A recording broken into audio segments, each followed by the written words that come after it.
All right, this is a screencast on Robert Frost, and I really debated on which poems I wanted to use. I know y'all have probably had The Road Not Taken beat to death, like in your head, like you've studied it before, and so I kind of went back and forth, and that's why this PDF has a bunch of different poems on it. And in the end, I settled with one.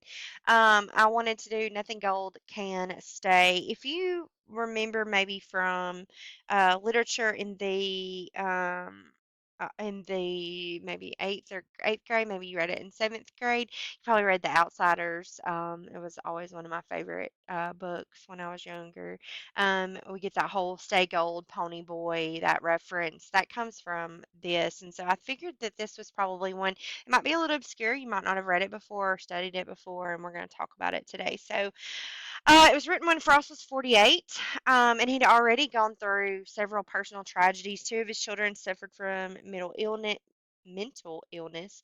Two of them had passed away, and so he'd known a life that had grief and loss and family tragedy in it. And so I think that this poem is kind of pays homage to that, the inevitability of loss. We're all going to lose the things in our lives, and how nature and time and our cycles, like everything is a cycle. So we maybe back when we read some naturalist poems in 201, we talked about that, nature is the place to find truth, and those messages and ideas that we can find in nature when we go and listen. And so he's kind of throwing it back to that time period, or that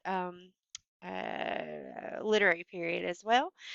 And so in this poem, we have three distinct. Well, let's read it first and then we'll talk about it in detail. Okay, lot to unpack. Nature's first green is gold, her hardest hue to hold. Her early leaves a flower, but only so an hour. Then leaf subsides to leaf. So Eden sank to grief. So dawn goes down today. Nothing gold can stay. So we have three distinct associations in this poem.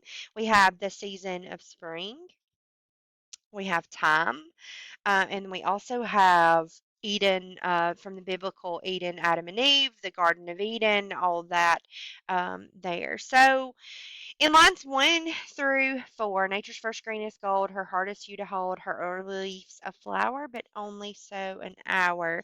We have the idea that nature's first in spring, those emerging shoots of green turn are gold, and that can either be like a trick of the light, like the way the sun shines on it, or a perceived impression that the green is golden. Gold is, the most precious metal. It's the thing of most value, and so we see that allusion to that there. Gold is nature's hardest hue to hold, is what Frost tells us, and so we have that alliteration there. Her hardest hue to hold, the repetition of the H there, personification, like Mother Nature is trying to hold on to something, and she's struggling against it. But time is against her, right? Because things are only, everything is cyclical. So, in the spring, things bloom, and then in the fall, they begin to die, in the winter, they're dead, and so on and so forth. So, time is Mother Nature's kind of enemy because as the seasons change, the colors are going to change, and the cycle is going to continue. So she only has that hue for just a brief period of time. Her early leaves, a flower, um, Mother Nature, that is the flower, which, flowers are transient. We only have them for a short time. If somebody brings you a bouquet of roses, you only have so long to enjoy them before they turn into the trash.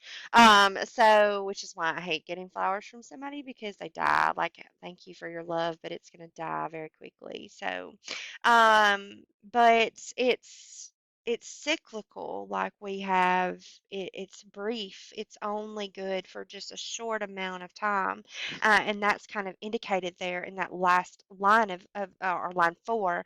But only so an hour. Like it's only going to last just a short amount of time. Obviously not a literal hour, but time passes so fast, and once it's gone, and you blink your eye and it's over with. And so we can apply that to so many things. I think about my child and like how fast he's grown and how he's gone from, it just seems like yesterday he was a baby and now he's like, mm, 6 feet tall and eats me out of house and home. And so it's just all gone by so fast. And so we can apply that hyperbole there at the end of line four, only so an hour, to just, time passes so fast and it's gone from us. In lines 5 through 8, it says, Then leaf subsides to leaf. So Eden sank to grief. So dawn goes down to day. Nothing gold can stay. So we begin with the focus back on that leaf. Leaf subsides to leaf. So that cyclical process of nature, how the leaf is born on the flower, and then it begins to die, and then it dies, and then it's reborn in the spring. And on and on. And it's, each leaf, you know, as time wears on, and the temperatures drop and the days become shorter, and it's that process of uh, see, I think it's interesting here that he uses the word subsides. Subsides comes from subsidere, which is a Latin word which means to settle or to sink. And so I think he's saying that, and then he uses sink again there in that next line. So Eden sank to grief. So that Old Testament Genesis, Adam and Eve, Garden of Eden, Adam and Eve had everything they could possibly imagine, and God tells them, the only thing you can't do is eat from the fruit, the tree of, what is it? Not the tree of good and evil, or whatever it's called.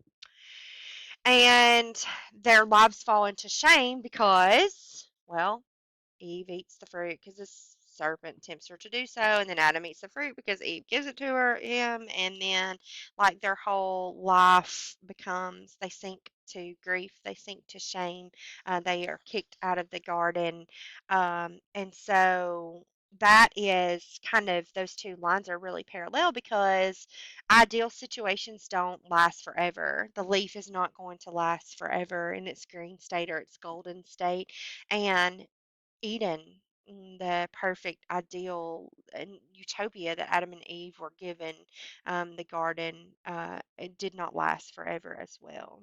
And then we have another one. Dawn goes down today. Dawn is always temporary. It doesn't last.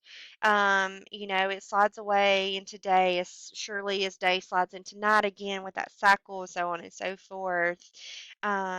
Precious golden times and states are destined to not last. So I think the message is here, nothing gold can stay, that take full advantage of what is precious and valuable to you when you can, and don't take anything for granted.